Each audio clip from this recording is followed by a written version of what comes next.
It is the morning sports desk for Tuesday, February 20th. My name is CJ Baumgartner. Corey Tackman next to me here, on the screen next to me, not really next to me, although he kind of is if you look at where our room setup is, if you can kind of look in the background if you want to do that. Hey, Here, Corey, off from your day here, of there, vacation. Yeah, there you are. there we go. We're right there. The things you can only get if you watch this on our YouTube channel, Hubbard Radio I Wadena. know. Why wouldn't you guys sit in the same room and just do this together? Well, it's because we don't like looking at each other in person, and he smells funny. Yeah, exactly. And I technically don't have to look at you if I just look right into this webcam. So there you go. That's exactly right. So we're in playoff season right now. I mean, girls, we Yep. know who's going to the state wrestling tournament for teams. We know Yep. that the state girls hockey tournament is this weekend. Boys hockey, Yep. now playoffs are kicking off here, and we got a game tonight on KWAD. What is it, Corey? Indeed, we do Section 6A boys hockey on KWAD tonight. I'll just run through this here very quickly. The top seed in Section 6A boys hockey is Alexandria area. They'll play the 8th seed Breckenridge. It's a high seed host situation. All of them are 7 o'clock start times. On that same side of the bracket is the 4 seed Morris Benson area. Their nickname, CJ, is? I don't know. What is it? The Storm. They'll take on the 5 seed Prairie Center area. The 3 seed is Fergus Falls. They'll take on the 6 seed Wilmer. And the 2 seed is Northern Lakes. Their nickname is CJ. Oh, man. Lightning? The Lightning. Very good. Yeah. I made many trips to the Breezy Point Ice Arena when I worked my summer job because, believe it or not, there's youth hockey tournaments every single weekend for all time. So we would drop off many shipments of pop to that ice arena in the middle of July. So yeah, I'm fairly acquainted with that area. Northern Lakes will host the 7 seed Wadena Deer Creek tonight. It is a 6:45 pregame with a 7 o'clock face-off on 101.7 FM and AM920 KWAD. Online at wadenaradio.com/KWAD. All you need to do is click on that Stream Local Sports. You'll see it. Jamie Pettit and Scott Woods will have the call. This will be their 3rd game they've ever called together. And if you haven't had a chance to hear Jamie and Scott call hockey, tune into tonight's. It should be a fun one. It's been a wild season for that Wadena Deer Creek boys hockey team. It's been a struggle this season for lots of different reasons. Most importantly, just numbers. Numbers have been down, but getting to talk to both Kyle, who works, is back in our building. I'm talking with Norm a little bit. There's a lot of pride in that Wadena Deer Creek hockey program. And their head coach, Robbie Grendel, was a part of the first ever hockey program. And there's just been a lot of adversity this year in keeping that program alive. And it's been a rewarding season, not in terms of wins and losses as a 7 seed, obviously in the playoffs. That's probably obvious, but man, those kids have worked hard by everything we've heard. And you've had a chance to talk to Coach Grendel all season long. And it's had its ups and downs, probably more downs than ups, but there's something that I think it sounds like a lot of people in 5, 10, 15 years are going to look back on this as a pretty prideful in the best way possible about a hockey program. Yeah, talking with Coach Grendel all year, they've had their ups and their downs. They've had some big moments. I thought they've had, Gunnar Olsen has had some good goaltending games. He's been good. The problem is they just, like we talked about, they don't quite have the numbers. So their defense they don't have the lines, and they're not as deep as some of these other schools, which means that, you could have a good goalie, but your defense isn't going to be in position to help out all the time just by nature of they've been skating for 40 plus minutes and they're gassed a little bit. But the thing that Coach Grendel has always said is that those kids have had a great attitude all year long. Everybody kind of knows what the situation is, but everybody kind of just appreciates that they're able to go out there and play hockey every single day. And that's been the big takeaway. So there have been some highs, there have been some lows in this season, but overall, I think, yeah, like you said, it's a very prideful year for that in the best way possible, of being able to say, we stuck through it and we got ourselves a season. Now let's live on to the next one and keep trying to stack that program up numbers wise to where, it can be. 6:45 pregame, 7 o'clock face-off on KWAD tonight. All right. And also on our doubleheader of coverage over on the Superstation K106 105.9 FM, streaming live at WadenaRadio.com, and the Superstation K106 app. Park Region Conference boys basketball, Sebeka will host Wadena Deer Creek, 7:15 pregame, a 7:30 tip-off. And I'll be on the call for that one up in the Sebeka gym. The Trojans have rebounded, for bad pun aside, they're 10-12 this season and kind of starting to build kind of back in that right direction where Coach Lilquist wants it to be. They're 6-3 in Section 5A. They're 6-7 in the Park Region Conference, 5-5 on their home floor, 5-6 on the road. For Sebeka, they've won 3 out of their last 4 ball games, and they've gotten wins in the section over LaPorte and Bertha Hewitt. They've also gotten conference wins over Bertha Hewitt and Monaga. If you look at the last time that these two teams played each other, it was at the Target Center. Wadena Deer Creek got an 80-35 victory. So obviously it feels like the Trojans are playing better basketball as of late, and hopefully going to try and make that a little bit closer and try to avenge that loss if you can. Overall, they're getting better. They're making those steps in the right direction.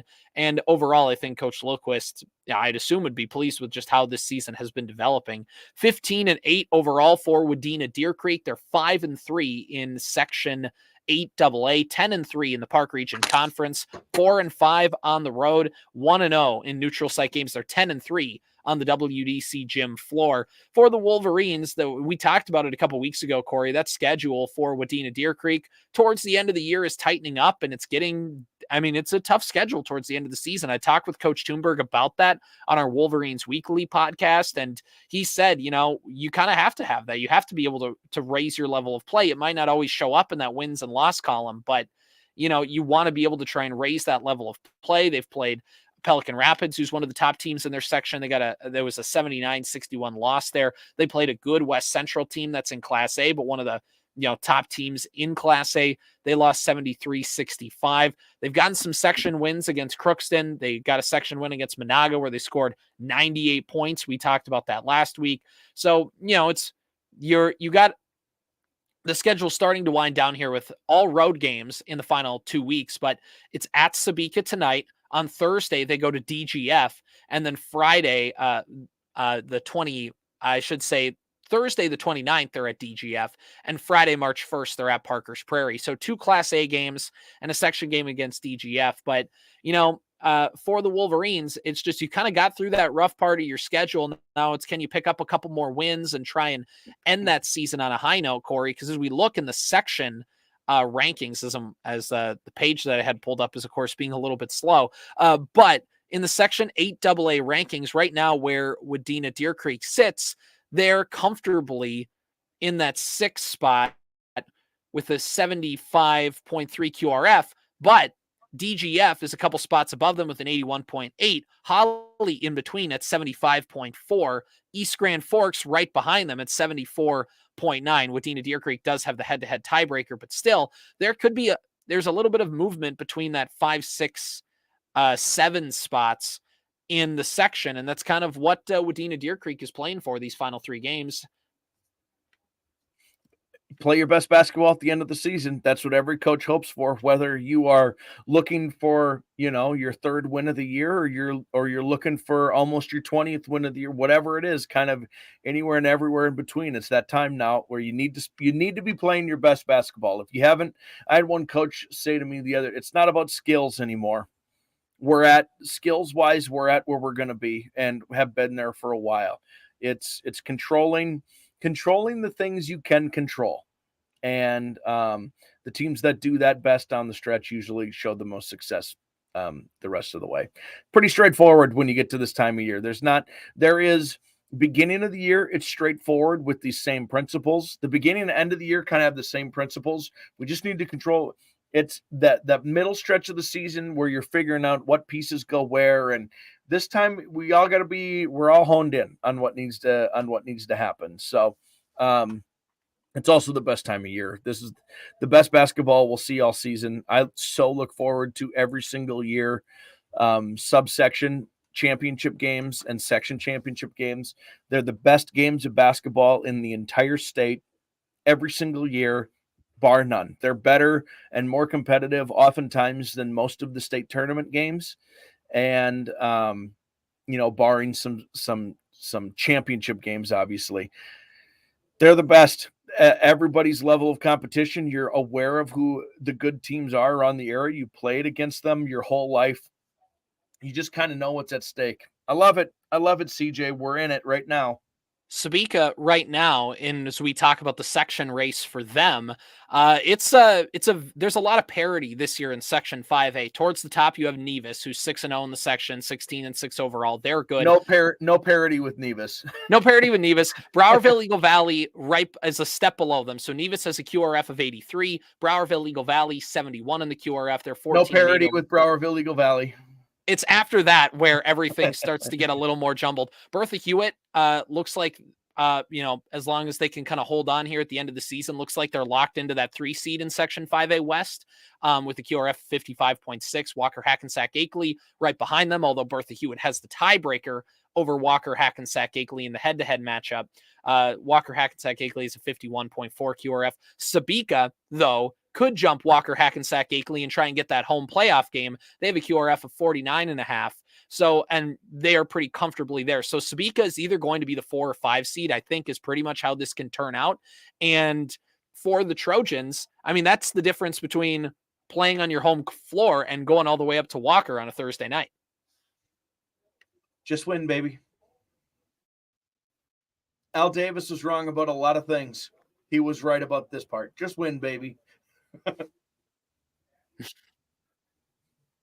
He was wrong about Jamarcus Russell. He was right about the whole just win baby thing. For Sebeka too on their season, I mean, they're going to need to try and find they have a game against Hill City, they have a game against Mille Lacs. There's some ways to pick up some QRF. They have Wadena Deer Creek tonight. They go to Browerville on Thursday, and then next Tuesday they go to Hill City, and then a week from Friday they're hosting Mille Lacs. So Sebeka trying to catch Walker Hackensack Akeley, they're going to need to try and build up that QRF throughout the next, losing to Wadena Deer Creek tonight, winning helps them out a ton. Losing doesn't necessarily hurt them, but then they have 3 games in Class A, 2 in the section to kind of finish up that season. So there's your Trojan outlook for the rest of the basketball season. It'll be interesting. I kind of intrigued to talk with John tonight and see what he kind of thinks about this stuff shaking out. And same thing with Coach Thunberg and everything, because they're going to tell you all the same stuff as coaches. Like, we're just trying to win the game we have in front of us. And that's the right thing to say. It's the right thing to say to your team. But coaches are definitely thinking, I'd rather play this team than that team. And I'd rather not have to drive all the way up to Walker on a Thursday night. Yeah, you get a chance to host. That's the best. And playoff atmospheres are the coolest. So when it's your own fans and it's your own pep band, and what else can be said about a Sebeka pep band that hasn't been said at this point? If that's all happening in your gym, you like your chances. Okay, so moving on to our state sports part. This is fun. I love going through now that the sections are kind of like, and you kind of know where things are. Now you kind of know where the battles are between, who can jump who's locked into this spot. What does it look like? And it's the little kind of tease that you get before you get into the full section play. As you've mentioned already, it's the best time of year. We're really looking forward to the next couple weeks. Our sleep schedules aren't, but just in terms of adrenaline, we're totally looking forward to it. Right. So let's go to state sports, because yesterday the Minnesota Wild played the best team in the NHL in the Vancouver Canucks. The Wild are trying to chase that final playoff spot in the West. They've been up and down all year. It's been a very weird season. There's been injuries. There's been regression. There's been a head coach being fired. There's Bill Guerin basically building his boys club in Minnesota. There's been a whole ton of stuff going on. And yet at the end of the day, the Minnesota Wild, in a franchise that isn't very old, granted, in the terms of the NHL, played what might be, and no pun intended, the wildest game in franchise history. They scored Not 1, not 2, not 3, not 4, not 5, not 6, but 7 goals in the third period after being down by it was like 3-5 going into the final period. Everybody was talking about how bad Gustafsson had been. They brought in Marc-Andre Fleury in the third period, and the Wild had 2 players, I believe it was Ek and Brodin maybe, Kaprizov. Ek and Kaprizov got hat tricks in the third period. I mean, it was just I was on my phone kind of just watching everybody who was watching the game. I was watching everybody live tweet their feelings, and my goodness, what the heck happened to the X last night or yesterday afternoon? And not only did those guys have 3 goals, they each had 3 assists also. I mean, it's just insane. They set a franchise record for goals in a game, obviously. I mean, 10 is an insane number. Yeah, they put up more points than the Vikings did in the last part of the season. They just went ballistic, and they have been, since the All-Star break, red hot, like red flash lava hot. As good as any team. Well, you know, they beat the number 1 team in the NHL in that bank. So it's that's the exciting part. Do you have more to say, or do you want to what's the right word? Do you want a pessimistic look on this? I will say that this is just the last thing I have to say on this entire Wild thing is this is the patented, it's mid-February. It's time for the Wild to go on their yearly hot streak where we all get reinvested in them. I don't have to say it then. You said the pessimistic thing for me. Welcome to, hey, look, the Wild are playing red hot hockey again. Can't wait to see how this doesn't pan out once more season. That's the season we're in, apparently. It's yeah. Sometimes it happens in January. Sometimes it happens in early February. It's happening in late February where they're the best team in hockey for what could be, you know, what is this, the second week in a row now that it's been this way? Mm-hmm.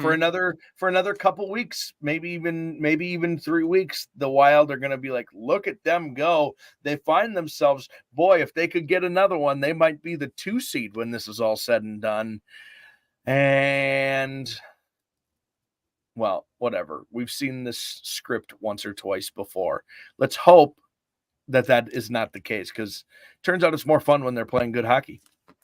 Yeah, exactly. I mean, look, I make a joke about it every year, but I mean, that's who the Wild are. They've been the team that they've had the most consecutive playoff appearances, I think, out of any team in the Western Conference, or the longest active playoff streak of any team in the Western Conference. I think only the Boston Bruins have made the playoffs more in like the last 10 years than the Minnesota Wild have. They're a team that will very likely, I expect the Wild to skate into that last spot in the postseason. Now, you know, once they get to the first round of the playoffs comes another yearly Minnesota Wild thing. But also, I mean, it's just the way that this franchise has been. I'll take them being competitive and getting a playoff spot, as much as it's probably better in the long-term interest of the franchise to rebuild and to suck for a few years. I'm a very casual Wild fan. I don't want to see the team suck. I want to see them be semi-competitive in every spring and go, oh, hey, the Wild are having a playoff game. This is kind of fun, because I don't know, like it's a lot easier. I mean, it's the same thing with the Vikings. It's very easy to say, let's just suck for a little bit. But you know what? If you tell me every single year that this team is on the doorstep of playoff contention, well, I'm in every single season. So it's hard to balance that. It's way more fun. It's way more fun if your team can kind of be in the thick of things. It right. just is. And one of the, I mean, I understand there's a point where we're especially talking about it with the Vikings right now of, is it better long-term for you to maybe take a hit right now and suck for a season or two? Yeah, that's probably the case. But you know what's also the case is any fan who's been calling for that has never really experienced like a sucky Vikings season. And those same Vikings fans are going to lose all perspective if that's the route the team goes. They're going to lose all perspective on that and still piss and moan about why can't this team just be better? Like, right. What are they doing? What are they doing? Like, what do you mean? What are they doing out there? You've been asking for them for years to lay an egg, and they're finally laying an egg, and then you're still complaining about what's happening on the field. That's not how this is supposed to work. So if that's going to be the case, I'd rather they just be competitive. Right. Exactly. Because here's the thing with pro sports, there's very little chance your team actually does win it all. And what's better? I mean, getting in the dance every year and having a chance, or once every 10 years, you have a legitimate chance and you're really, really good. Or is it like it's a lottery? Would you rather have, a bunch of odds that are not very great, but you have a ton of them? Or would you rather have odds that are really great, but you only get one crack at it? And that's kind of that's the thing to balance with all this. Anyway, that could be its own separate discussion for a separate morning sports desk.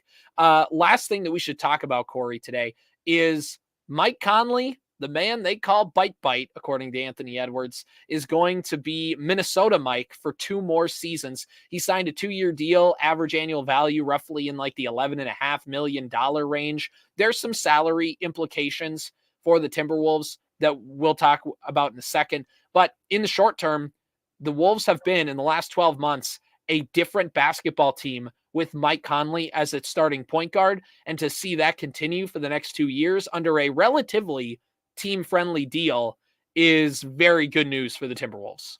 I don't think it's an accident that the team has taken whatever the next step is with Mike Conley on the floor.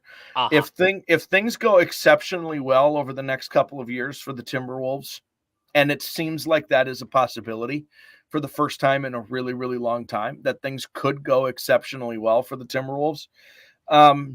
Credit is going to go to Anthony Edwards, and it's going to go to Gobert for what he's doing defensively. It's going to go to Towns for unselfishly handing over the reins to a more talented teammate. And what I hope is that all 3 of those guys and the entire franchise talks about how important Mike Conley has been to the maturity and growth of what they're trying to do, because man, there's just, it cannot be overstated what having D'Angelo Russell off the team from an outsider's perspective and having Mike Conley replacing one left-handed point guard for another, how important that's been for this team. Right, exactly. And by the way, D'Angelo Russell signed like a 2-year, $37 million extension with the Lakers last year. So that's how much that was to get him to stay. And the Wolves got Conley. Now, Conley's much older, for 2 years at about 11.5 per year.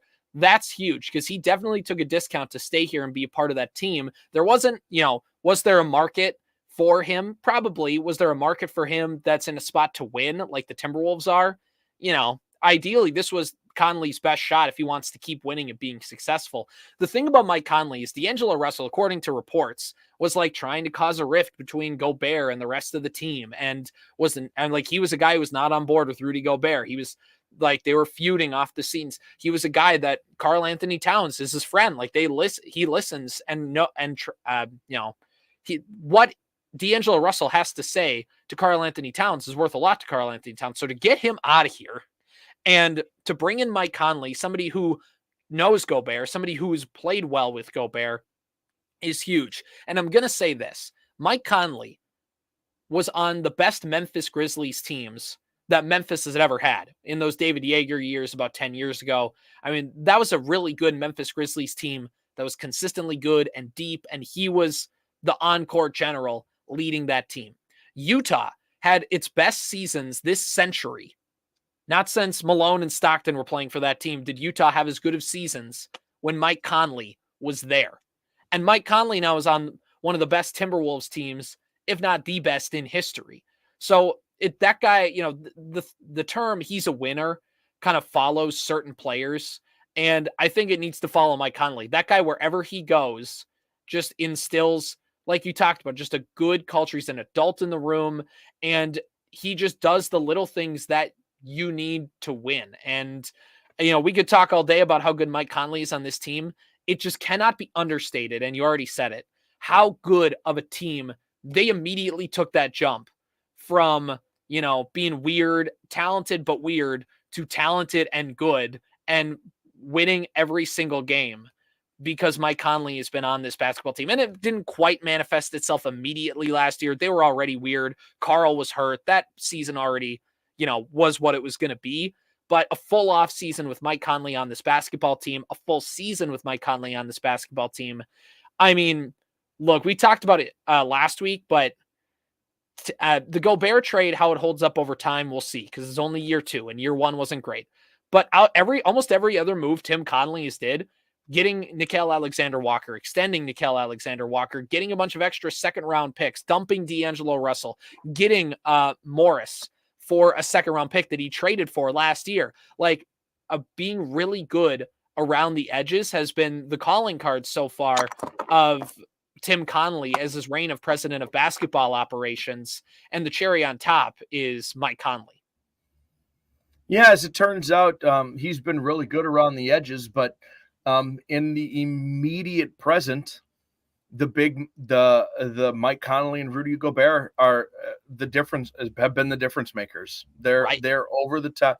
They're over the top because of Conley's presence and what Gobert is helping to do defensively and anchoring a pretty good defensive unit. Like, this is such a 180 from how this Timberwolves team felt a year ago, and a good reminder that when things seem weird, sometimes they are weird.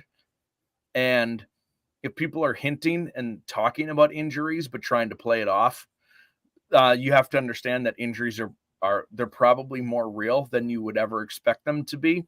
It's their job to say, yeah, I'm hurt, but everybody's hurt, and it's my job. They pay me, they're paying me a lot of money to play a game, and I should be out there every single, that's all true. You got to read between the lines there and understand, though, that they're probably actually hurt. Mm-hmm. And it took a while to gel. It certainly did, but it's working right now.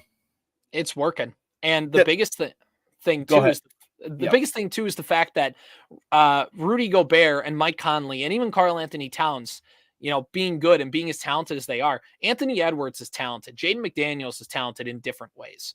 But those guys are still, I mean, you've mentioned this, Corey. We've talked about it. They're young. They're not in their NBA peaks yet. So they are being forced to grow up quickly. And to have Gobert and Conley and Karl, Karl's never been on a team this good, but Karl's been in the NBA long enough now.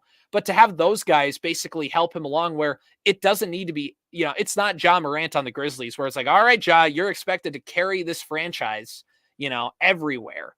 It's, having Gobert and Conley and do Karl as well. But for the sake of today, talking about Gobert and Conley, that helps Anthony Edwards say, like, hey, man, it's not all on you.